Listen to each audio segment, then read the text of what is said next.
Breakout पे swing trade लेने के बाद जो स्टॉप लॉस हिट होता है उसका सबसे बड़ा एक रीज़न ये है कि हम सही तरीके से चार्ट के ट्रेंड को नहीं पढ़ते हैं, ना ही सही तरीके से चार्ट के स्ट्रक्चर को समझते हैं।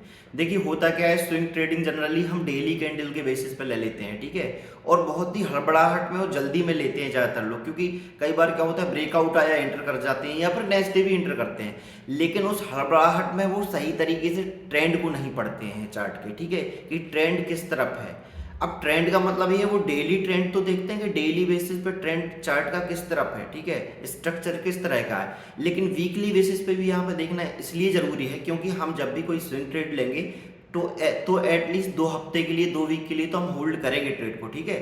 तो जब हम 2 वीक तक के लिए होल्ड करने वाले हैं तो उसमें हमें वीकली ट्रेंड भी समझना बहुत ज़रूरी है। वीकली ट्रेंड भी हमें देखना है कि किस तरफ का है, ऊपर का है नीचे का है। अगर हमने वीकली ट्रेंड के अपोजिट ट्रेड ले लिया है डेली कैंडल देख के, ठीक है, तो वो ज़्यादातर स्टॉप लॉस हिट करेगा, क्योंकि आप जिस भी टाइम फ्रेम पे कैंडल देख रहे हो ना, उसके एक ऊपर वाले टाइम फ्रेम पर हमें स्ट्रक्चर देखना है चार्ट का, ठीक है। स्ट्रक्चर तो वैसे सभी तरीके का देखना है, मंथली भी देख सकते हो, लेकिन स्विंग ट्रेड में मंथली का कोई ज़्यादा मतलब नहीं बनता क्योंकि मंथली अपन को रुकना ही नहीं है।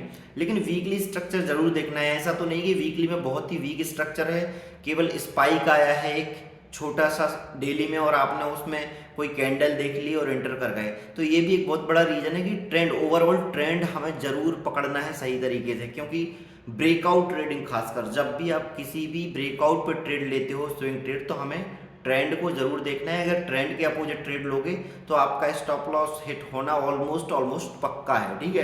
तो कहीं ना कहीं ये भी एक बहुत इंपॉर्टेंट रीजन रहता है कि हम ट्रेंड को सही से नहीं समझते हैं।